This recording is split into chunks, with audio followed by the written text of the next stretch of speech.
Hello students, welcome to my YouTube channel. हम लोग कर रहे हैं पॉलिटी सीरीज 1 में फंडामेंटल राइट्स और आज कवर करेंगे आर्टिकल नंबर 32 को। इससे पहले मैं आप लोगों के साथ कवर कर चुका हूं एजुकेशनल एंड कल्चरल राइट्स तक, that is article number 30। Article number 30 के बाद हम लोग आर्टिकल नंबर 32 इसलिए कवर कर रहे हैं क्योंकि जो article number 31 A B C हैं वो प्रॉपर्टी रिलेटेड राइट्स हैं और वो exceptional to the fundamental rights हैं, तो उनको हम लास्ट में एक साथ कवर करेंगे। अभी हम पहले आर्टिकल नंबर 32, 33, 34 वाला पार्ट खत्म करके और सारी रिट्स जो है वो डिस्कस करके फिर हम उन वाले 3 राइट्स को लास्ट में छेड़ेंगे। तो देखते हैं आज के लेक्चर में हमारे पास क्या है जानने के लिए। आप लोगों को बता देता हूं कि लेक्चर के स्लाइड्स आपको मिलेंगे हमारे टेलीग्राम चैनल से। टेलीग्राम चैनल का लिंक आपको मिलेगा वीडियो के डिस्क्रिप्शन में। उसके अलावा जो पॉलिटी सीरीज 1 का प्लेलिस्ट का जो लिंक है वो भी आपको वीडियो के डिस्क्रिप्शन में मिल जाएगा, वहां से आप पॉलिटी के सारे लेक्चर्स देख सकते हैं। यूमी_यूपीएससी ये है मेरा इंस्टाग्राम हैंडल, आप यहाँ पर जाकर भी फॉलो कर सकते हैं। तो चलिए विदाउट वेस्टिंग एनी टाइम शुरू करते हैं आज का लेक्चर। और एक चीज़ आप लोगों को बता देता हूँ कि अगर आप लोगों को मेरे लेक्चर्स अच्छे लगते हैं, क्लासेस अच्छी लगती हैं, तो प्लीज़ अपने फ्रेंड्स के साथ शेयर कीजिए, लाइक कीजिए, सब्सक्राइब कीजिए। ज़्यादा से ज़्यादा लोगों को बताइए कि यहाँ पर कुछ अच्छा कंटेंट है अवेलेबल।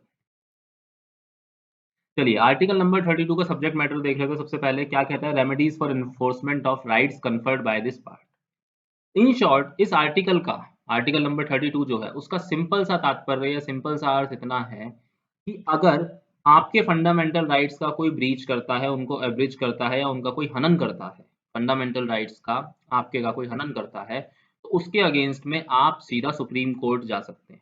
आपको वे ऑफ अपील फॉलो करने की जरूरत नहीं है। जैसे क्या होता है, पहले लोअर कोर्ट में, फिर हायर कोर्ट में, फिर सुप्रीम कोर्ट में हम जाते हैं, वो तरीका आपको फॉलो करने की जरूरत नहीं है। आप उनके एनफोर्समेंट के लिए सीधा सुप्रीम कोर्ट का दरवाजा खटखटा सकते हैं या फिर सीधा हाई कोर्ट का दरवाजा भी खटखटा सकते हैं। अंडर आर्टिकल 226 ये परमिशन दी गई है, ये पावर दी गई है। तो देख लेते हैं आर्टिकल 32 में और क्या क्या चीजें हैं। पहला क्लॉज क्या कहता है, the right to move the supreme court by appropriate proceedings for the enforcement of the rights conferred by this part is guaranteed. ठीक है, जो मैंने आप लोगों को बताया था सेम चीज। The supreme court shall have power to issue directions और ऑर्डर्स और writs including writs in the nature of habeas corpus. ध्यान दीजिएगा कौन कौन सी है, habeas corpus, mandamus, prohibition, quo warranto, certiorari और whichever may be appropriate. इनमें से जो भी अप्रोप्रिएट है उसको सुप्रीम कोर्ट एनफोर्स कर सकता है। किस लिए एनफोर्स करता है सुप्रीम कोर्ट, किस लिए इशू करता है writ, for the enforcement of any of the rights conferred by this part. कौन से पार्ट में, पार्ट 3 में। ठीक है जी। अब रिट्स क्या होती हैं, रिट्स जो है वो रिटन कमांड होती हैं जो सुप्रीम कोर्ट इशू करता है। ठीक है जी, रिटन कमांड होती हैं जो कोर्ट ऑफ लॉ इशू करता है। इसलिए इशू करता है ताकि वो अथॉरिटीज को कोई काम करने के लिए बाध्य कर सके या किसी काम को करने से उन्हें रोक सके। ठीक है, इसलिए सुप्रीम कोर्ट रिट्स को इशू करता है। आर्टिकल नंबर 3 क्या कहता है, without prejudice to the powers conferred on the supreme court by clause 1 and clause 2, parliament may by law empower any other court to exercise within the local limits of its jurisdiction all or any of the powers exercisable by the Supreme Court under clause 2। इसका मतलब क्या है, किसी अन्य court को भी writ issue करने की परमिशन दी जा सकती है, लेकिन वो सुप्रीम कोर्ट की किसी भी पावर के साथ पक्षपात नहीं कर सकता। ठीक है जी। पार्लियामेंट किसी अदर कोर्ट को भी रिट इशू करने की परमिशन दे सकती है, लेकिन पार्लियामेंट को इस चीज का ध्यान रखना होगा वो सुप्रीम कोर्ट की पावर्स के साथ पक्षपात ना करे। और उसके बाद वो जो उसका जो रिट रिट जुरिसडिक्शन होगा वो उसकी लोकल लिमिट्स में ही होगा। मतलब कि मान लीजिए आपका डिस्ट्रिक्ट कोर्ट है, तो उसका जो रिट जुरिसडिक्शन होगा वो केवल उसके डिस्ट्रिक्ट तक ही सीमित रहेगा। चलिए लास्ट क्लॉज क्या कहता है, क्लॉज नंबर 4 कहता है the right guaranteed by this article shall not be suspended except as otherwise provided by by this constitution। केवल ये कॉन्स्टिट्यूशन के जरिए ही इन वाले राइट्स को छीना जा सकता है। ठीक है, मतलब आपको कॉन्स्टिट्यूशन अमेंडमेंट करनी पड़ेगी उसके लिए, नॉर्मली आप किसी तरीके से इस वाले राइट को नहीं छीन सकते। उसके बाद doctor B are Ambedkar ji ने क्या कहा आर्टिकल 32 के लिए, उन्होंने कहा कि आर्टिकल 32 जो है ना वो कॉन्स्टिट्यूशन का सोल और हार्ट है। बिना इसके कॉन्स्टिट्यूशन की कोई वैल्यू नहीं है, कॉन्स्टिट्यूशन एक नलिटी हो जाएगा। ठीक है, an article without which constitution would be a nullity, it is the very soul of the constitution and very heart of it।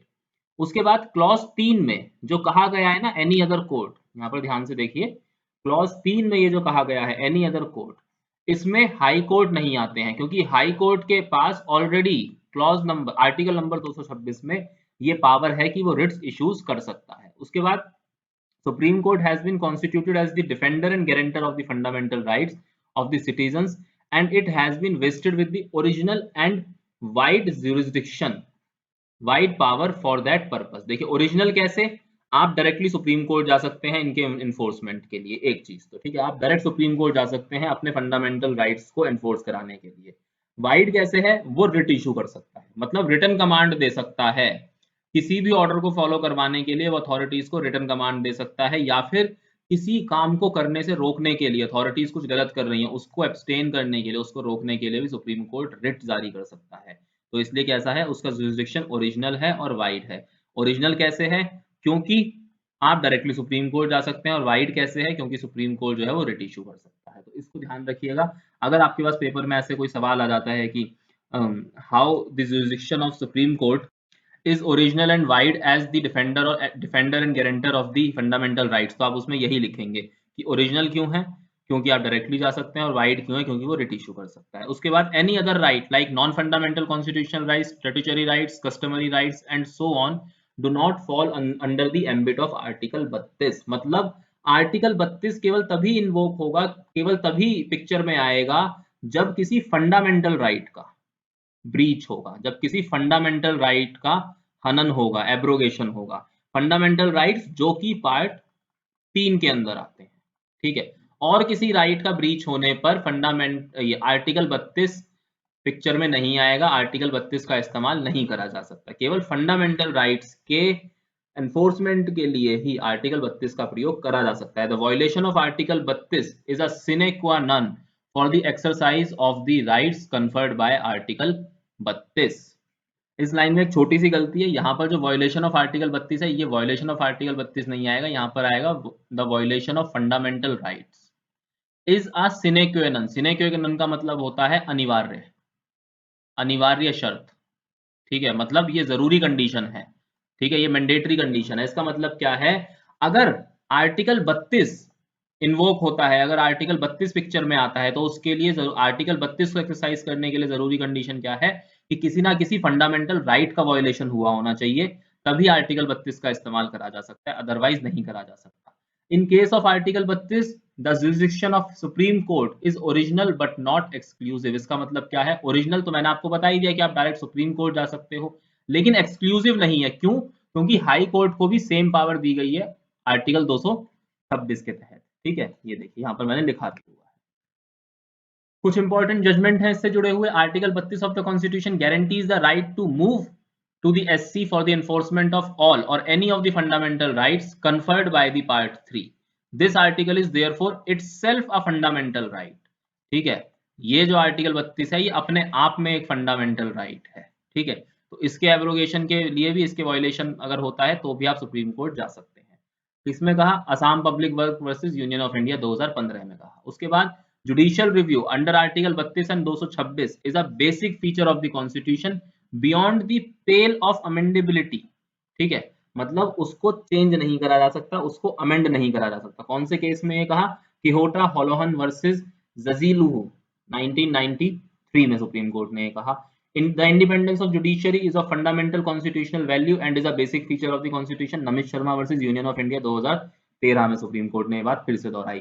तो बेसिकली ये दो जजमेंट किससे जुड़ी हुई है, basic feature of the constitution से। Basic feature of the constitution से, basic feature of the constitution कब आया था, Keshavanandan Bharati versus Union of India 1973 में, जिसमें सुप्रीम कोर्ट ने ये कहा था कि जुडिशियल रिव्यू जो है एक basic feature of the constitution है। उसके बाद सेम बात सुप्रीम कोर्ट ने राजनारायण वर्सेस इंदिरा नेहरू गांधी में दोहराई, सेम बात उसने मिनर्वा मिल्स में दोहराई, और आगे भी डिफरेंट केसेस में उसने सेम बात को रिपीट करा है कि आर्टिकल 32 के तहत जो जुडिशियल रिव्यू है वो फंडामेंटल टू द कॉन्स्टिट्यूशन है, उसको बदला नहीं जा सकता। और लास्ट में जो सबसे इंपॉर्टेंट जजमेंट है वो क्या है, wilful non compliance with court order under article 32 is contempt of court. ध्यान रखिएगा क्या है, कंटेम्प्ट ऑफ कोर्ट है, मैं इसको हाईलाइट करना भूल गया हूं यहाँ पर। कंटेम्प्ट ऑफ कोर्ट किसमें, Sachdev versus Union of India 1991 में सुप्रीम कोर्ट ने क्या कहा कि अगर आर्टिकल 32 के तहत सुप्रीम कोर्ट कोई ऑर्डर देता है और उसको उसकी अवज्ञा करी जाती है, जानबूझकर उसकी अवज्ञा करी जाती है, तो वो कंटेम्प्ट ऑफ कोर्ट के दायरे में आएगा, ठीक है जी। इतनी चीजों को ध्यान रखिएगा।